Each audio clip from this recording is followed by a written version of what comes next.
The stars looked peaceful from Admiral Kethral's command ship. His massive fleet of 300 warships moved through space like hungry wolves. They had destroyed 47 worlds. Now they wanted Earth.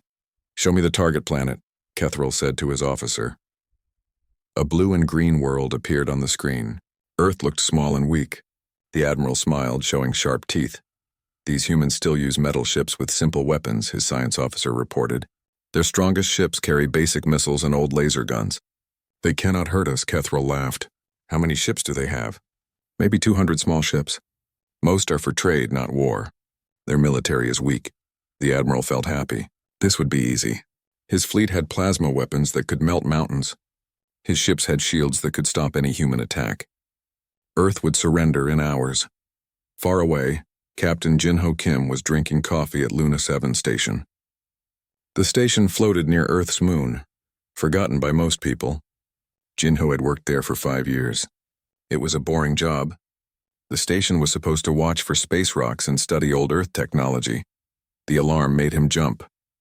Red lights flashed everywhere. His coffee spilled on the floor. "Captain." Minji Park ran into the room. She was the station's only scientist. "Something big is coming toward Earth." Jinho looked at the computer screen. 300 dots moved toward Earth. They were huge, much bigger than any Earth ship. "Are you sure this is right?" Jinho asked. "Maybe the computer is broken." Minji shook her head. "I checked 3 times. These ships are real. They will reach Earth in 2 days." Jinho felt cold fear in his stomach. He called Earth Defense Command. "This is Captain Kim at Luna 7. We have 300 unknown ships approaching Earth." "That's impossible," came the reply. "Our long-range sensors show nothing." "I'm sending you our data now," Jinho said. After 10 minutes, the voice came back. It sounded scared. "Captain Kim, please confirm your readings." "This cannot be real." "It's real," Jinho said. "And they're not friendly." On Earth, Taeho Yoon sat in the Defense Command Center. He was Earth's top military leader. The reports from Luna 7 made no sense. 300 ships? Where did they come from? "Sir, we're getting signals from deep space," his officer said. "The alien ships are sending messages." Taeho listened to the translation. The alien voice was cold and mean. "People of Earth, we are the Valdrak Empire. We have conquered many worlds. You will surrender your planet to us. If you fight, we will destroy you all. You have 2 days to decide." Taeho felt sick. Earth's fleet was small and weak compared to these aliens. Their biggest ships carried only basic weapons. How could they fight 300 advanced warships? "Get me the president," Taeho said. "And call all fleet commanders. We need every ship ready." Back at Luna 7, Minji was studying the station's old computer files. Something strange was happening. The station's main computer had turned on systems that had been sleeping for over 100 years. "Captain, look at this," she called Jinho over. "The computer is running programs I've never seen before. It's like the station is waking up." Jinho looked at the screen. Numbers and symbols moved across it. He could not understand any of it. "What kind of programs?" he asked. "I don't know. They're labeled as Defense Protocol Nemesis. I thought this station was just for research." Jinho felt worried. "Can you turn them off?" "I tried. The computer won't let me. It says the programs are essential for planetary defense." They looked at each other. Luna 7 was just a small research station. What could it do against 300 warships? Minji kept reading the old files. "Captain, this is strange. These files say Luna 7 was built during Earth's paranoid era about 150 years ago." "The paranoid era?" "Yes. After World War III, Earth's leaders were scared of alien attack.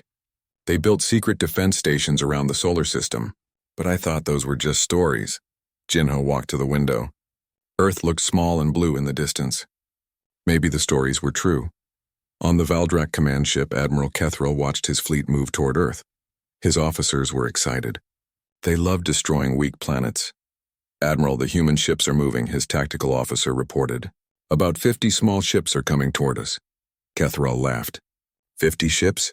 Are they joking?" "They're sending a message, sir." "Put it on screen." A human face appeared. It was a young Earth military officer. He looked scared but brave. "Alien ships, this is Commander Donghyun Lee of Earth Defense Force. Turn around and leave our system. We don't want war, but we will defend our home." Kethral's officers laughed. The Admiral smiled.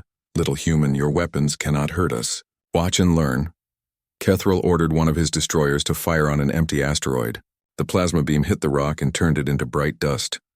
"That will be your planet if you don't surrender," Kethril said. The human commander's face went pale. His ships turned around and flew back toward Earth. "Smart choice," Kethril said. "Set course for Earth. We'll be there tomorrow." At Luna 7, alarms kept ringing. Jinho and Minji worked hard to understand what was happening. The station's computer was doing things by itself. Lights came on in rooms that had been dark for years. Machines started working that they had never seen before. "Captain, I found something," Minji said. She was reading a very old file. "This station isn't what we thought it was." "What do you mean?" "According to these files, Luna 7 was designed to fight alien invaders. The research work was just a cover story." Jinho felt his heart beat faster. "What kind of fight?" "We have no weapons here."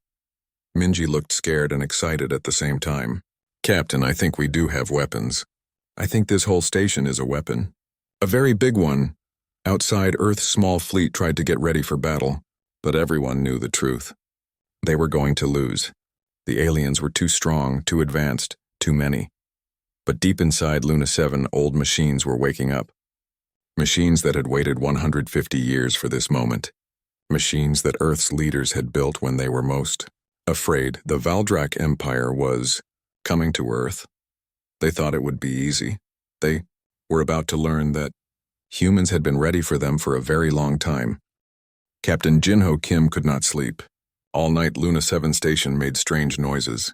Metal walls creaked and groaned. Lights blinked in empty rooms. The computer screens showed numbers that changed too fast to read. Minji Park had not left the main computer room for 12 hours. She drank coffee and read old files. Her eyes were red from looking at screens, but she could not stop. What she was learning scared her. "Captain, you need to see this," Minji called. Jinho came running.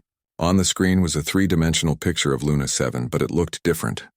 Instead of a simple research station, the image showed a huge ship with massive weapons. "What is this?" Jinho asked. "This is what Luna 7 really is," Minji said. "The station can change shape. It can become a warship, the most powerful warship humans ever built." Jinho stared at the screen. "That's impossible." "This station is tiny compared to that image." "No, Captain. Most of Luna 7 is hidden. The parts we live in are just the control center. The rest is folded up inside space itself. I don't understand how, but the files say it uses dimensional compression technology." Before Jinho could answer, new alarms started ringing. 3 Earth military ships were approaching Luna 7. The lead ship asked for permission to dock. "This is Engineer Soo-Young Han," came a voice over the radio. "Earth Defense Command sent us to help you prepare Luna 7's defenses." Jinho was confused. "What defenses?" "Command told us this was just a research station." "That was a lie to keep the station secret," Soo-Young said as her ship docked. "My team has been studying old defense plans. We know what Luna 7 really is."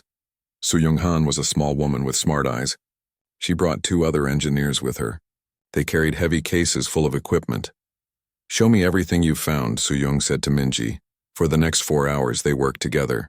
Soo-Young knew things about Luna 7 that even the old files did not explain. She showed them hidden control panels behind fake walls. She knew passwords that opened secret computer systems. "How do you know all this?" Jinho asked. "My grandfather helped build this station," Soo-Young said. "Before he died, he told me the truth. He made me promise to remember, in case Earth ever needed Luna 7.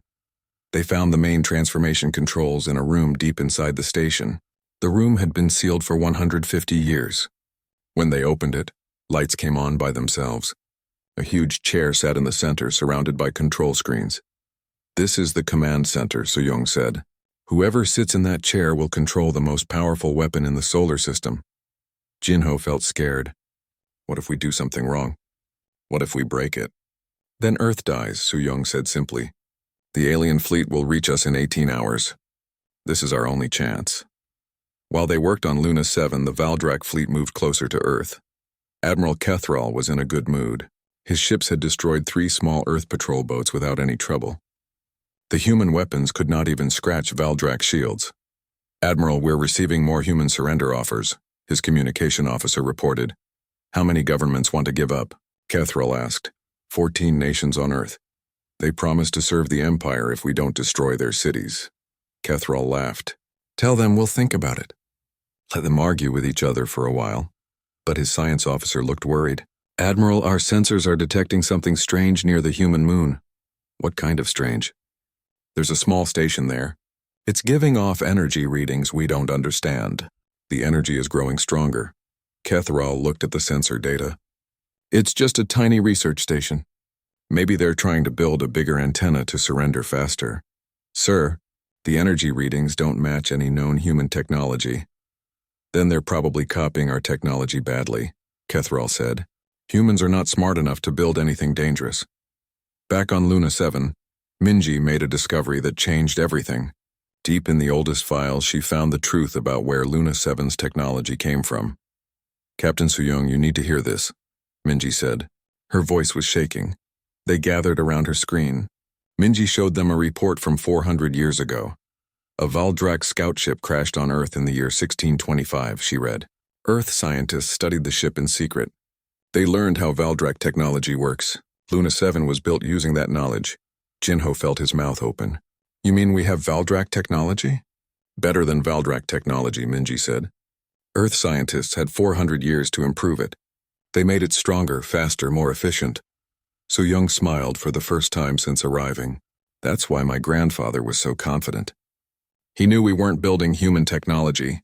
We were building something better than what the aliens have." They began the transformation sequence. Deep inside Luna 7, machines that had slept for over a century began to wake up. The station shook as hidden parts started to unfold. In space around the station, reality began to bend. Pieces of Luna 7 that had been compressed into tiny spaces expanded to their full size. Solar panels the size of city blocks unfolded like flowers. Weapon systems longer than Earth's tallest buildings rotated into position. "My God," Jinho whispered, watching through the main window. "It's beautiful." The transformation took 6 hours. When it was finished, Luna 7 was no longer a small research station. It was a ship 3 kilometers long and 2 kilometers wide. Its hull gleamed with advanced armor. Its weapons could be seen from Earth with basic telescopes. Commander Donghyun Lee was leading the Earth fleet when Luna 7 transformed. His small ship shook from the energy waves the transformation created. "Command, are you seeing this?" Donghyun radioed to Earth. "We're seeing it, Commander," came the reply. "We had no idea Luna 7 could do that. Is it still on our side?" "We're trying to contact Captain Kim now."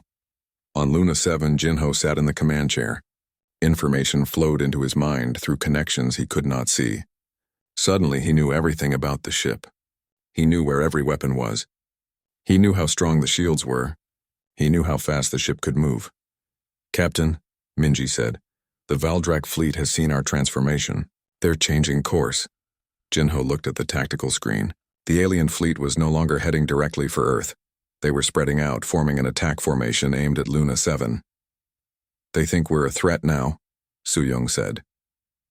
Jinho smiled. Through the ship's sensors, he could feel the massive weapons charging with power. Energy levels that could destroy moons flowed through Luna 7's systems. "They're right," Jinho said. "We are a threat." Admiral Kethral stared at his screens in disbelief. The tiny human research station had become something impossible. His computers could not identify what kind of ship it was. "Admiral, that ship is bigger than our largest dreadnought," his tactical officer reported. "Humans cannot build ships like that," Kethral said. "It must be a trick. Maybe they're using mirrors to make a small ship look big." "Sir, our sensors say it's real, and it's moving toward us." Kethral watched the human ship accelerate. It moved faster than any Valdrak ship he had ever seen. "All ships attack formation," Kethral ordered. "Destroy that ship before it can reach us." "Sir, it's already in weapons range." Kethral felt cold fear for the first time in his military career. "How is that possible?" "It was near their moon a minute ago." "Admiral, the human ship is sending us a message. Put it on screen." Captain Jinho's face appeared. He looked calm and confident. When he spoke in perfect Valdrak language. "Valdrak fleet, this is Captain Kim of the Earth defense ship Luna 7. You have threatened our world. You have one chance to surrender." Kethral's officers stared in shock. No human should be able to speak their language. "How do you know our words?" Kethral demanded. Jinho smiled. "We learned them from your people 400 years ago, right before we took your ship apart to see how it worked." Admiral Kethral felt his blood turn cold. A human speaking Valdrak language was impossible. No alien had ever learned their sacred words. Yet this human captain spoke with perfect grammar and accent. You lie, Kethral said. No human could understand our technology. Captain Jinho's smile grew wider. Would you like me to prove it? Let me tell you about your ship's plasma core design, or maybe your shield frequency patterns. We know them all. On Luna 7, Minji Park was reading more old files to Jinho through his mental connection to the ship. The files told an amazing story. In 1625, a Valdrak scout ship had crashed in the mountains of Korea. The ship was damaged but mostly complete. Earth's best scientists worked in secret for decades to understand it. They learned how to read Valdrak computers. They studied every piece of technology. The scout ship's crew survived the crash, Minji read. They were kept alive for 50 years. Earth scientists learned their language, their history, their technology. When the aliens finally died, humans knew everything about the Valdrak Empire. Su Young-han was monitoring the enemy fleet. Captain, they're moving into attack formation. 300 ships in a sphere around us. Jinho could feel Luna 7's weapons powering up. The ship had been waiting for this moment for 150 years. Every system was perfect. Every weapon was ready. Admiral Kethral, Jinho said over the radio. Last chance to surrender. Leave our solar system and never return. Kethral's rage exploded. You dare threaten the Valdrak Empire? We have conquered 47 worlds. We will add your planet to our collection. Your move, Jinho said and closed the communication channel. On Earth, billions of people watched the news. They could see Luna 7 and the alien fleet through telescopes and space cameras. Everyone knew this battle would decide if humans lived or died. Kyunghwan Park, Minji's brother, was watching from Seoul. He was a scientist who studied space physics. When he saw Luna 7 transform, he called his sister. Minji, what is that thing? It's impossible. It's Luna 7, but bigger, Minji said. Much bigger. I can see energy readings from here. That ship is generating power like a small star. How is it not melting? Minji looked at her instruments. Her brother was right. Luna 7 was producing incredible amounts of energy, but the ship's temperature stayed normal. The files say Luna 7 has a miniature sun for power, Minji explained. It's contained in something called a stellar compression field. That's impossible. You can't compress a star. Apparently you can if you have 400 years to figure it out. Commander Donghyun Lee moved his small Earth fleet away from the battle area. His ships were tiny compared to Luna 7 and the Valdrak fleet. But he stayed close enough to watch. All ships record everything, Donghyun ordered. Whatever happens here, Earth needs to remember it. His sensor officer called out, Commander, the alien ships are charging weapons. On his screen, Donghyun could see 300 Valdrak ships lighting up with energy. Plasma cannons, gravity bombs, and antimatter torpedoes all prepared to fire at once. Yuna Choi was Luna 7's communication officer. She had joined the crew when Soo-young's team arrived. Now she monitored all frequencies, listening to the Valdrak fleet's communications. Captain, the enemy ships are coordinating their attack, Yuna reported. They plan to fire everything at once. They want to destroy us before we can fight back. Jinho felt Luna 7's tactical systems analyzing the enemy formation. The ship's computer showed him weak points in the alien fleet. Places where one good shot could destroy multiple ships.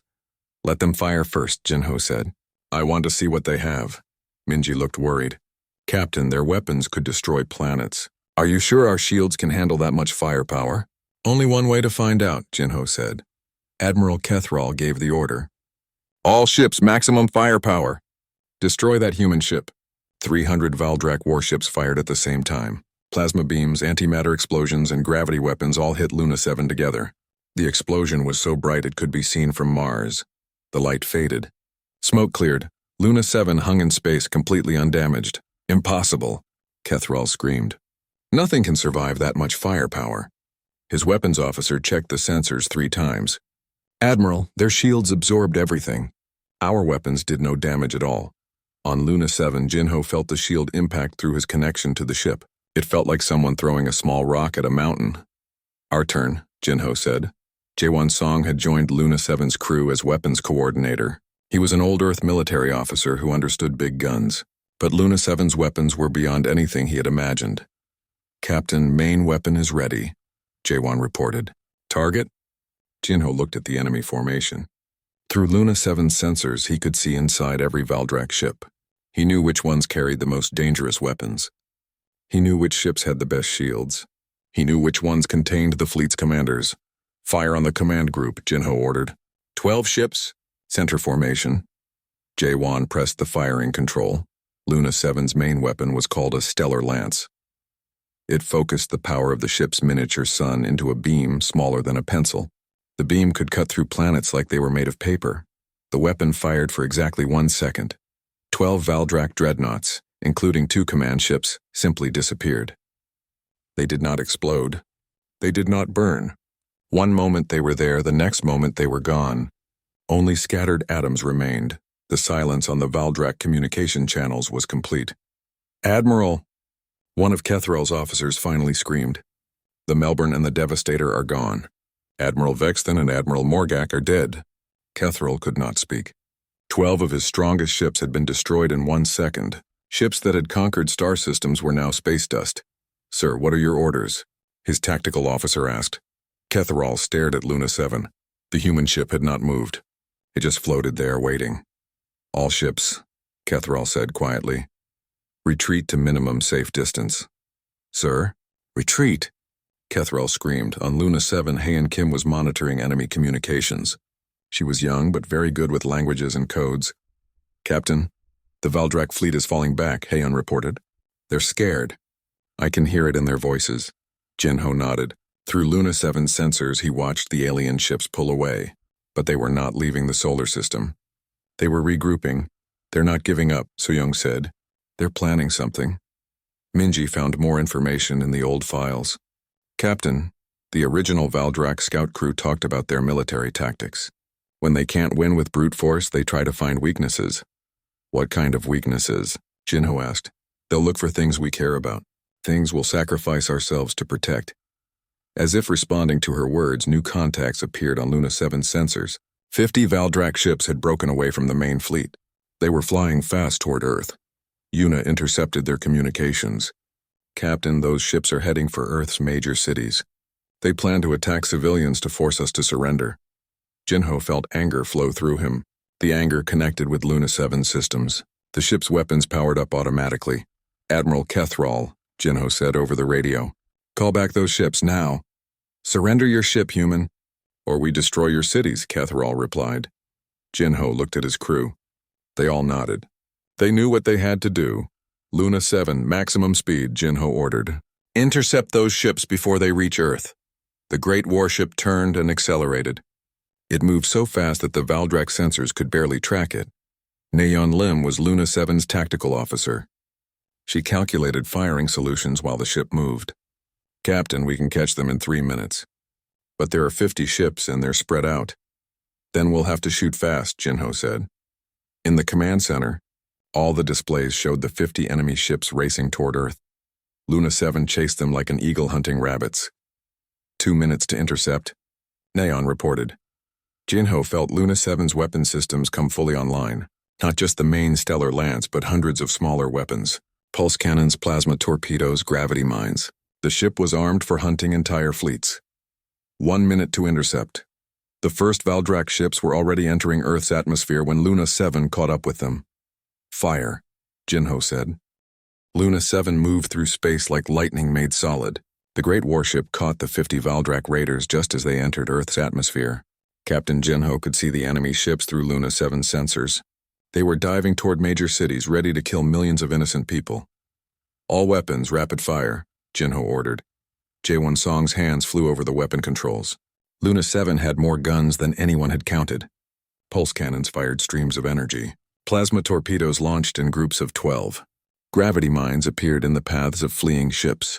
The first Valdrak raider exploded over the Pacific Ocean. Then the second, over Australia.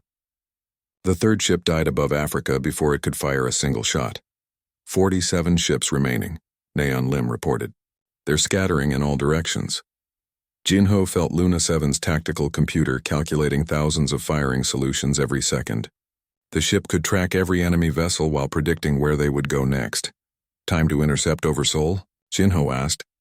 30 seconds, Captain," Nayeon said. 3 Valdrak ships were diving toward Korea's capital city. On the ground, people looked up to see burning streaks of light falling from the sky. Air raid sirens wailed across the city. Luna 7 appeared above them like an avenging angel. The stellar lance fired 3 times in 2 seconds. 3 precise beams eliminated the raiders before they could harm anyone. The destroyed ship's debris burned up harmlessly in Earth's atmosphere. Seoul is safe, Yuna Choi reported from communications, but the battle was far from over. The remaining raiders were spreading across the globe. Some headed for New York. Others dove toward London, Tokyo, and Mumbai. They wanted to force Luna 7 to choose which cities to save. They had made a terrible mistake. Captain, Haeun Kim called from her station. I'm detecting something strange. Luna 7 is multiplying. On the sensor screens, one Luna 7 became 2, then 4, then 8. Soon there were dozens of identical ships, each chasing different groups of raiders. Minji Park found the explanation in the old files. Holographic projection system, she read. Luna 7 can create perfect copies of itself. They look real to enemy sensors, but they're just light. Do the copies have weapons? Shinho asked. According to this, yes. The holograms can fire real energy beams powered by the main ship. Jinho smiled. Earth scientists had been very clever. Luna 7 was not just one ship, but an entire fleet disguised as one vessel. Across Earth's skies, the holographic Luna 7 ships hunted down the raiders. Over New York, 2 holograms destroyed 5 Valdrak ships in seconds. Above London, another hologram vaporized 3 raiders before they could fire on the city. The real Luna 7 appeared over Tokyo, just as 4 enemy ships prepared to attack. Jinho fired the main weapon once. All 4 ships disappeared in a flash of stellar fire. Status report, Jinho called. 41 raiders destroyed, Neon reported. 9 remaining, but they're retreating to space. Let them go, Jinho said. I want Admiral Kethrall to see what happened to his attack force. The 9 surviving raiders fled back toward the main Valdrak fleet. Their communications were full of panic and fear. All ships destroyed. One pilot screamed over the radio. The human ship is everywhere at once. It's impossible. Admiral Kethrall listened to the reports with growing horror. 50 of his best raiders destroyed in less than 10 minutes, and the human ship had suffered no damage at all. Admiral, the human ship is returning, his sensor officer reported. On the main screen, Luna 7 appeared in the distance. It moved slowly, almost casually, toward the Valdrak fleet. All ships battle formation, Kethrall ordered. We still outnumber them 250 to 1. But his confidence was gone. His officers could hear the fear in his voice. Jinho sat in Luna 7's command chair, feeling the ship's power flowing through him. The stellar lance was fully charged. Secondary weapons were ready. Shields were at maximum strength. Captain, Soo-Young Han said from engineering, all systems are running perfectly. Luna 7 is ready for extended combat. We won't need extended combat, Jinho said. Through Luna 7's sensors, he studied the Valdrak fleet formation. 250 ships arranged in a defensive sphere. They thought their numbers would protect them. They were wrong. J1, target the command ships, Jinho ordered. I count 15 vessels with admiral markings. Targets locked, J1 replied. Fire. The stellar lance fired 15 times in 5 seconds.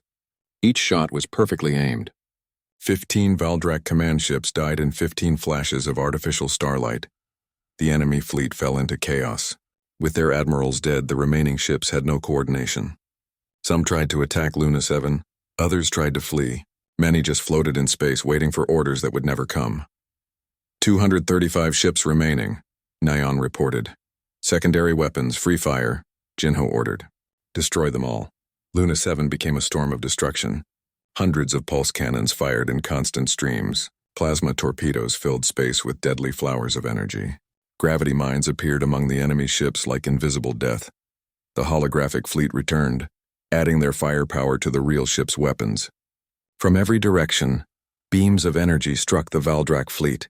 Admiral Kethrall watched his mighty armada die around him. Ships that had conquered star systems exploded like children's toys. The most powerful fleet in the galaxy was being destroyed by a single human vessel. Sir, we have to retreat, his tactical officer shouted. Retreat where? Kethrall asked. Look at your sensors. How fast can that ship move? The officer checked his instruments and went pale. Luna 7 could move faster than any Valdrak ship. There was nowhere to run. All ships surrender, Kethrall broadcast. Stop firing! We surrender! But Luna 7 did not stop. The human ship continued its deadly work. Captain, Yuna said, the enemy is trying to surrender. Did they accept surrender when they destroyed 47 worlds? Jinho asked. No, sir. Then neither do we.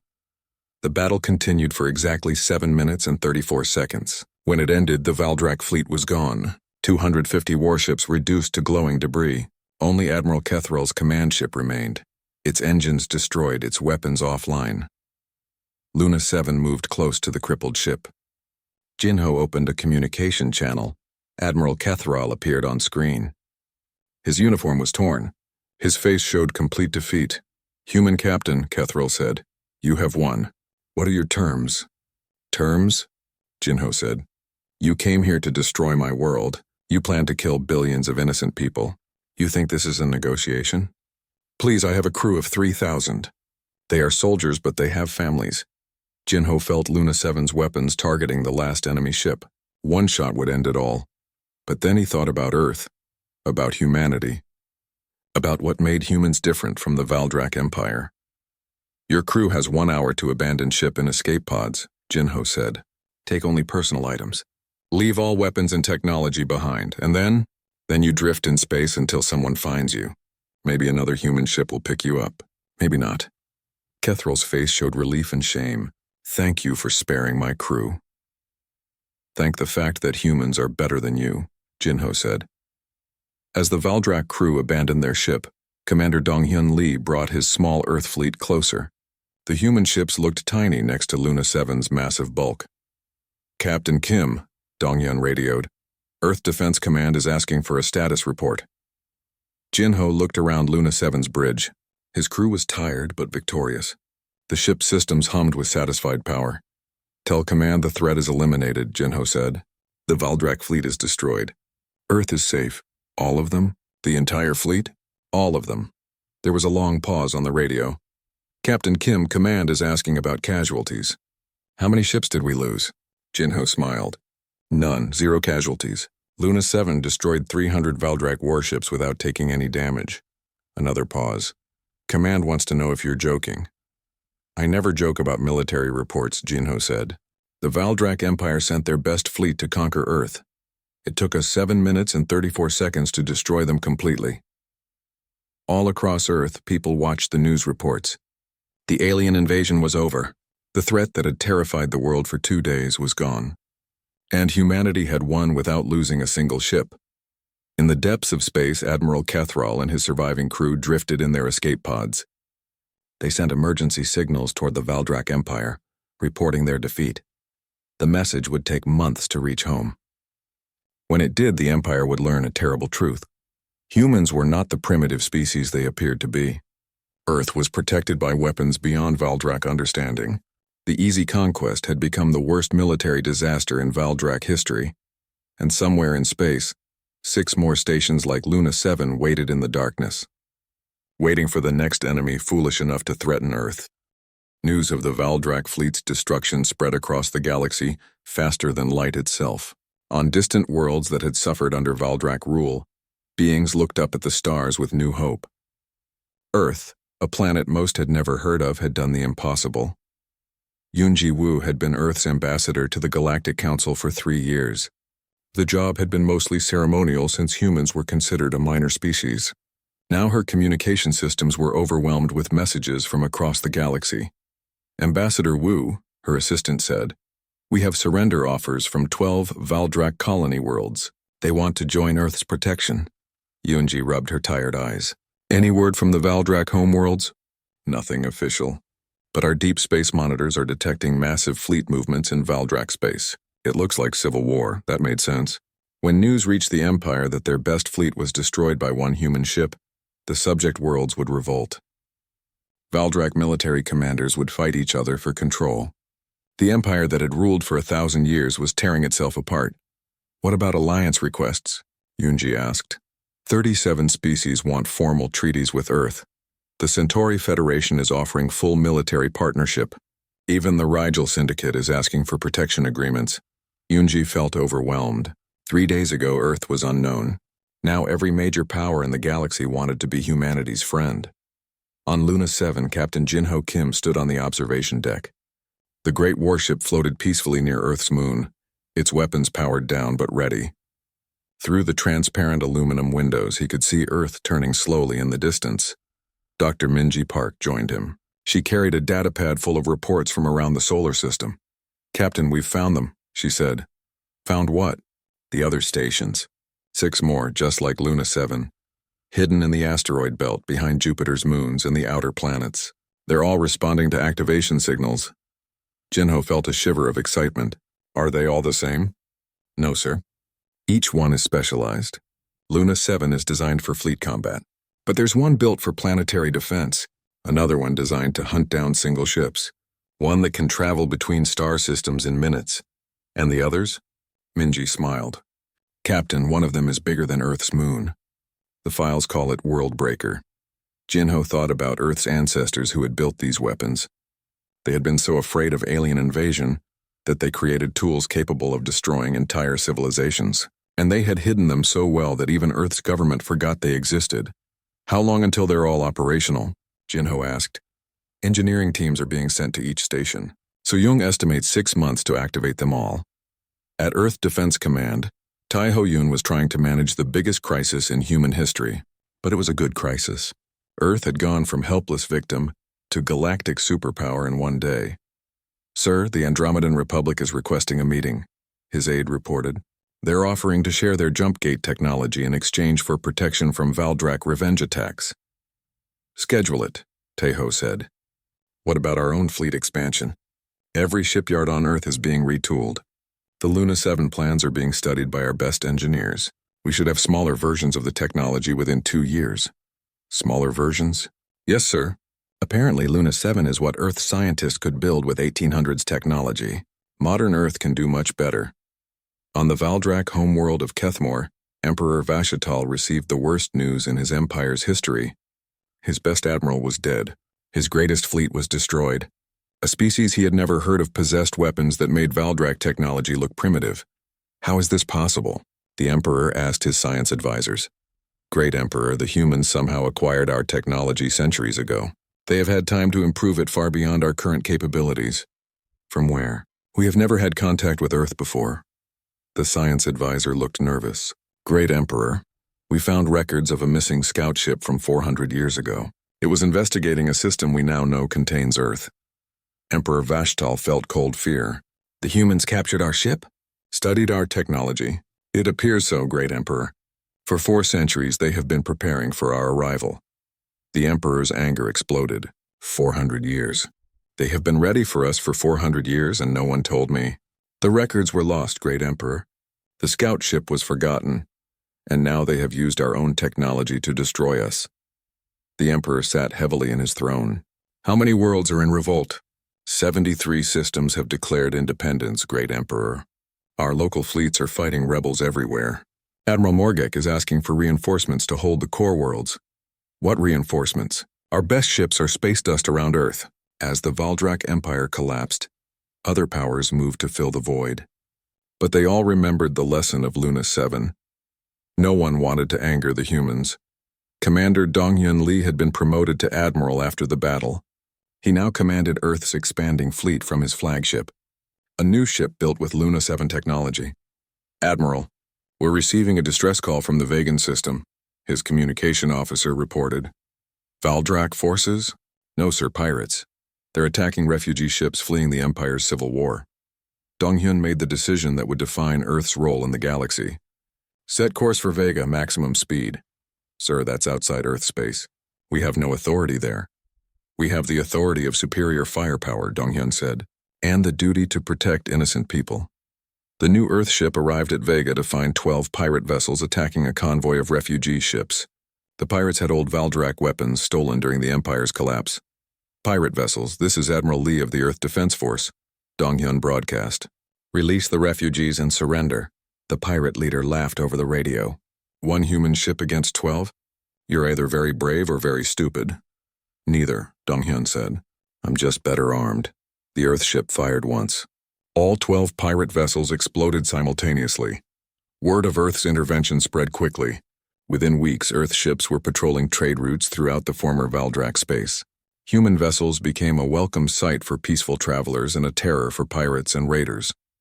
On Luna 7, Min Ho-jo had been promoted from engineering officer to fleet admiral. He oversaw the activation of the remaining hidden stations and the expansion of Earth's military. "Admiral, the Worldbreaker station is now fully operational," his aide reported. Minho looked at the tactical display. 7 massive weapons platforms now protected the solar system. Any fleet foolish enough to attack Earth would face firepower capable of destroying star systems. "What's the status of our exploration fleets?" 12 Earth ships are now operating in former Valdrak space. They're mapping jump routes, establishing communication relays, and providing security for trade convoys. "Any resistance?" "None, sir. Most species are happy to see us. The few that aren't remember what happened to the Valdrak fleet." Kyunghwan Park, Minji's brother, had joined the Luna 7 crew as science officer. His job was to study the advanced technology and find ways to improve it further. "Captain," he said to Jinho, "I've been analyzing the Stellar Lance weapon. I think we can make it even more powerful." "More powerful?" Jinho asked. "It can already destroy planets." "Yes, but what if we need to destroy something bigger? A space station the size of a moon? A heavily fortified asteroid base?" Jinho thought about the galaxy beyond Earth. There were still threats out there. Ancient machine intelligences. Hostile aliens from other galaxies. Space itself held dangers that Earth might need to face someday. "How much more powerful?" Jinho asked. "Theoretical maximum? We could build a weapon capable of destroying stars." The thought was both exciting and terrifying. Humans now possessed the ability to reshape the galaxy. The question was whether they would use that power wisely. On distant worlds, beings looked toward Earth with a mixture of respect and fear. The humans had appeared from nowhere to defeat the galaxy's greatest military power. They enforced peace with overwhelming force, but they also helped refugees and protected trade routes. Other species began to study human history. They learned about Earth's tendency toward both great cruelty and great kindness. They read about human wars and human compassion. They tried to understand what kind of species could build weapons capable of destroying star systems, but choose to use them to protect the innocent. The answer, many concluded, was a species worth respecting. Emperor Vashtal's empire crumbled within 6 months. Some Valdrak worlds joined the expanding human sphere of influence. Others became independent. A few tried to continue the old ways of conquest and were quickly crushed by Earth fleets. The emperor himself died when rebels stormed his palace. His last words were reportedly a warning about the humans and their hidden weapons. Admiral Kethral and his surviving crew were eventually rescued by an Earth patrol ship. Instead of executing them as war criminals, the humans sent them to a prison colony where they could live peacefully. It was a mercy the Valdrak Empire had never shown its enemies. Earth's government struggled to adapt to its new role as a galactic power. Politicians who had worried about trade disputes now dealt with interstellar alliances. Military officers who had planned for small conflicts now commanded fleets capable of conquering galaxies. But they remembered the lesson of Luna 7. Power without wisdom was dangerous.